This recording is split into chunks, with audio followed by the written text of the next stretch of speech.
Chinese and Russian ships are heading for the Sea of Japan and the Sea of Okhotsk to hold the second phase of joint naval exercises. That breaking news, North Korea launching 2 ballistic missiles. A show of military might at Port Everglades. 2 Japanese military ships pulled into...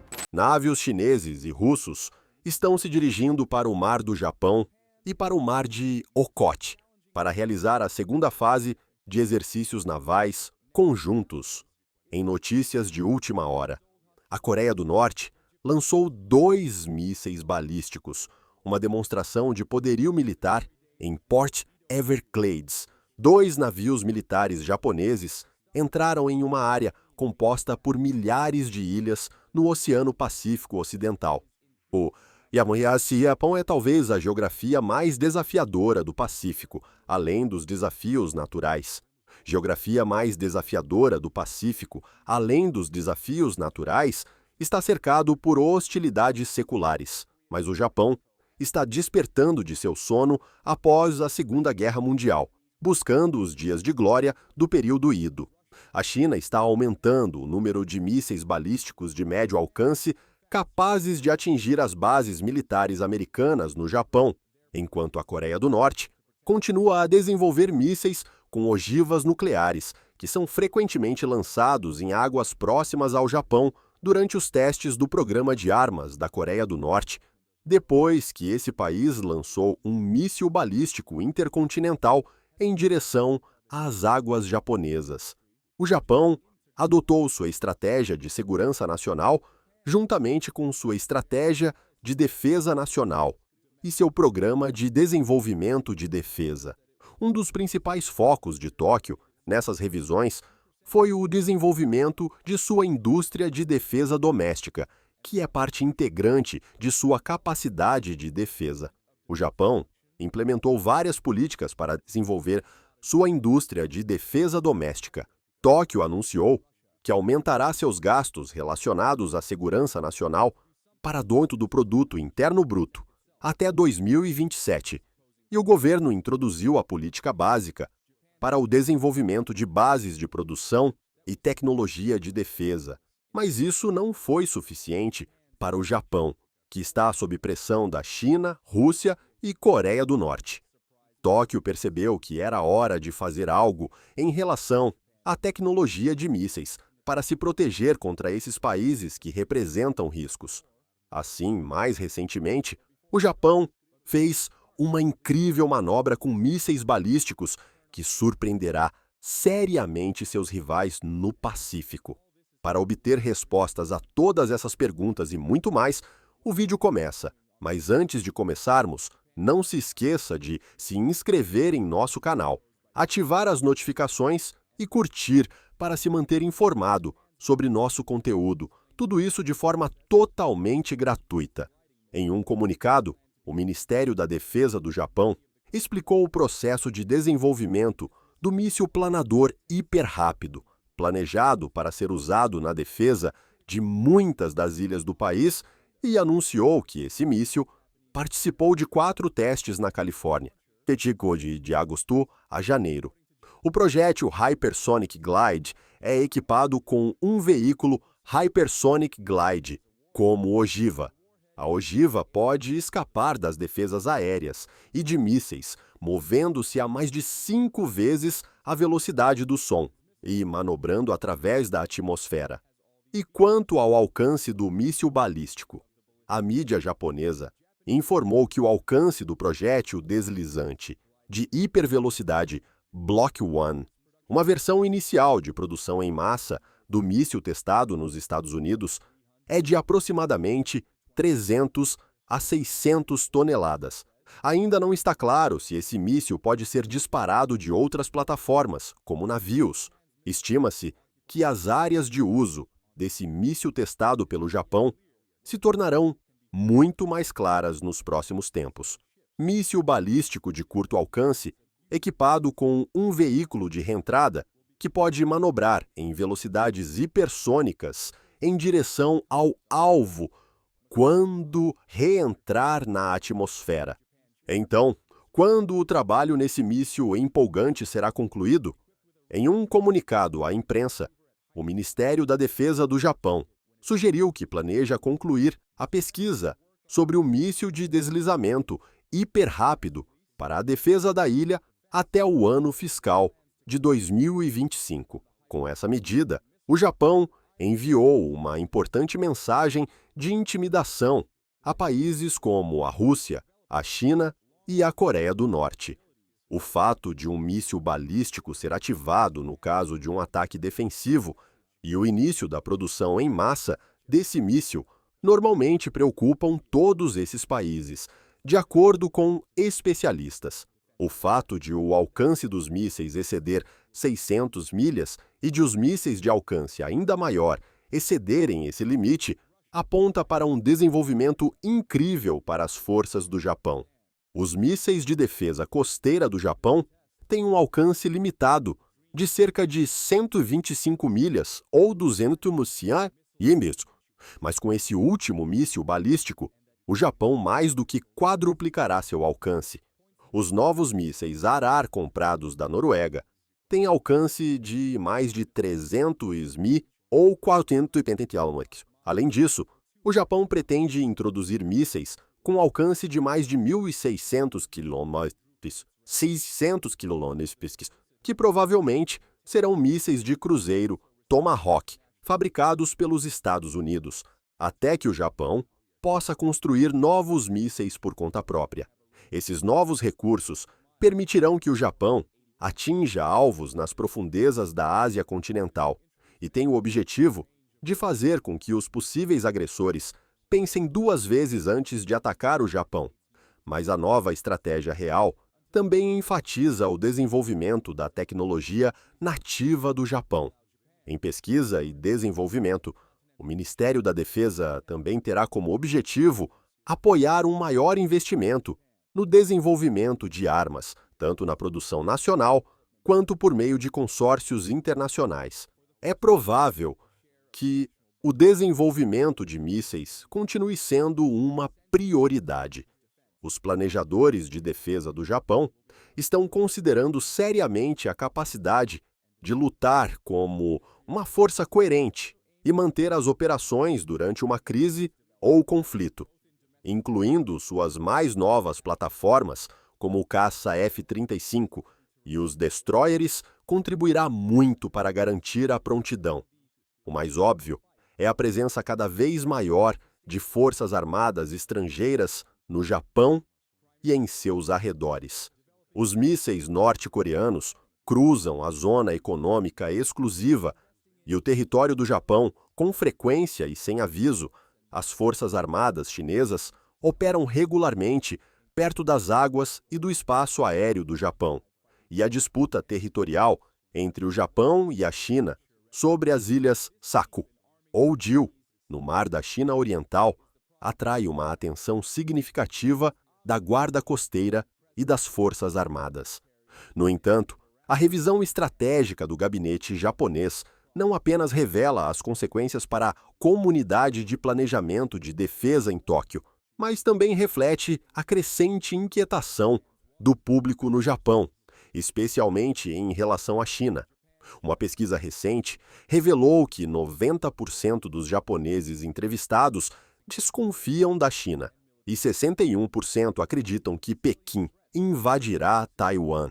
Na verdade, um dos aspectos mais marcantes dessa revisão estratégica de 2022 foi a pouca oposição que os planos do governo receberam. Quando se trata de engajamento diplomático, não se pode deixar de mencionar os Estados Unidos. A Aliança Japão-Estados Unidos, forjada após a Segunda Guerra Mundial, é mais importante do que nunca para os interesses de ambos os países na Ásia.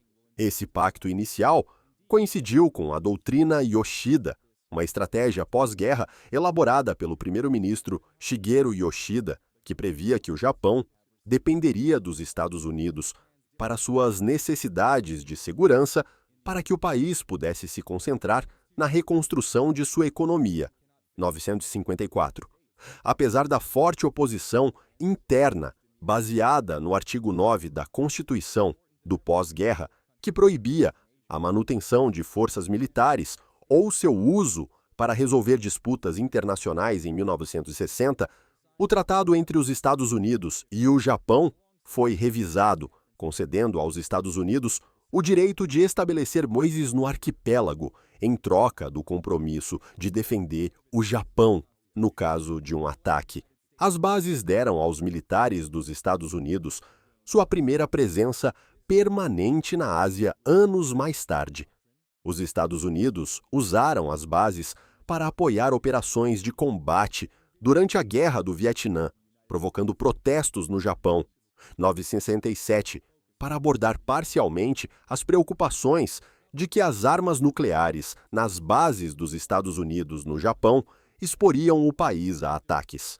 Desde então, o Japão tem contado com o guarda-chuva nuclear dos Estados Unidos para deter possíveis agressores ao longo dos anos. O início dos anos 2000 marcou um período de maior cooperação em defesa entre os Estados Unidos e o Japão. Em novembro de 2001, o governo do primeiro-ministro japonês Junichiro Komi enviou a Força de Autodefesa Marítima ao Oceano Índico para fornecer apoio logístico às operações militares dos Estados Unidos no Afeganistão. Em 2015, sob o comando do primeiro-ministro Abe Shinzo, o Japão reinterpretou sua Constituição em um movimento histórico que permitiu que suas forças armadas defendessem seus aliados pela primeira vez, mas sob condições limitadas. Essa mudança ajudou os Estados Unidos e o Japão a revisitarem suas diretrizes de defesa, expandirem o escopo de sua cooperação militar e focarem a aliança nas ameaças atuais e nas novas tecnologias, incluindo as da China e da Coreia do Norte. Os sucessores de Abe, Suga Yoshi e Kishida Fumio, também membros do Partido Liberal Democrata, compartilhavam, em sua maioria, as perspectivas de política externa de Abe, considerando o poder crescente da China uma preocupação séria e apoiando o aumento dos gastos com defesa e a cooperação de segurança aprimorada com os Estados Unidos. Washington e Tóquio têm trabalhado em estreita colaboração para aprimorar a tecnologia de mísseis balísticos e atualmente estão envolvidos em atividades como o desenvolvimento de capacidades de conscientização espacial e marítima e o aprofundamento da cooperação em ciência e tecnologia. Os dois países também cooperam para focar em aplicações de defesa de sistemas não tripulados e inteligência artificial e para licenciar o desenvolvimento e a fabricação de mísseis e para construir e reparar navios e aeronaves dos Estados Unidos no Japão. O Japão também fez importantes manobras para moldar sua estratégia em situações internacionais. A guerra da Rússia na Ucrânia representou outro ponto de virada na perspectiva estratégica e na abordagem da política externa do Japão. Líder pós-guerra a entrar na zona de guerra quando visitou Kiev, no início de 2023. Falando em uma sessão conjunta do Congresso dos Estados Unidos em abril de 2024, Kishida alertou que a Ucrânia de hoje poderia ser o leste asiático de amanhã, desde o início da guerra em 2022. O Japão prometeu mais de 10 bilhões em ajuda financeira e humanitária à Ucrânia no início da ocupação, letais, como drones, coletes à prova de balas e uniformes de combate de inverno. Analistas disseram que esse compromisso representou uma atualização militar significativa, considerando o histórico do Japão de controles rígidos de exportação de equipamentos de defesa. Em dezembro de 2022, o Japão divulgou 3 documentos detalhando a nova estratégia de defesa e segurança nacional do país, entre outras disposições, de defesa durante um conflito em potencial e adquirir capacidades de contra-ataque de longo alcance. De acordo com a nova estratégia, essas capacidades de defesa aprimoradas aumentariam ainda mais as capacidades de dissuasão e resposta da Aliança Estados Unidos-Japão. A visita oficial de Kida a Washington, em abril de 2024, fortaleceu ainda mais a parceria entre os dois países que se chamaram parceiros globais em suas declarações. Mais de 70 acordos foram assinados durante a visita oficial. Em abril de 2021, os dois países concluíram uma parceria climática, concordando em aumentar a cooperação em tecnologias verdes e coordenar a promoção de infraestrutura descarbonizada e a capacitação em países em desenvolvimento no Indo-Pacífico. Especialistas disseram que a parceria, em parte, estimulou o Japão a anunciar uma promessa mais ambiciosa de redução de emissões. No mesmo mês, a cooperação econômica e tecnológica também se tornou mais integrada. A proposta da Shipquarter Alliance 2022 dos Estados Unidos visa reestruturar a cadeia de suprimentos global de semicondutores com o Japão, a Coreia do Sul e Taiwan no centro, e os Estados Unidos e o Japão planejam. Quando olhamos para todas essas inovações, etapas e parcerias que o Japão empreendeu, a situação fica muito mais clara. O governo de Tóquio não quer se sentir ameaçado novamente. Como aconteceu no passado, as autoridades japonesas não querem preencher sua agenda com ameaças da China, da Coreia do Norte e da Rússia. O primeiro-ministro Shuro Ishiba já refletiu esse objetivo em seu discurso no primeiro dia de governo, em 7 de fevereiro. O primeiro-ministro Shuro Ishiba se reuniu pela primeira vez com o presidente dos Estados Unidos, Donald Trump, em Washington. Essa reunião foi, obviamente, importante para o Japão garantir o compromisso dos Estados Unidos com a região da Ásia-Pacífico. A declaração conjunta, emitida após a cúpula, começou dizendo que os dois líderes buscariam criar uma nova era de ouro nas relações entre Estados Unidos e Japão, enfatizando o compromisso inabalável de Washington com a defesa do Japão. Em um documento compartilhado na declaração, foi enfatizado que o artigo 5 do Tratado de Segurança entre Japão e Estados Unidos, que obriga os Estados Unidos a defender o território japonês, também se aplica às ilhas Senkaku, na província de Okinawa, que a China reivindica como Ilhas Diu.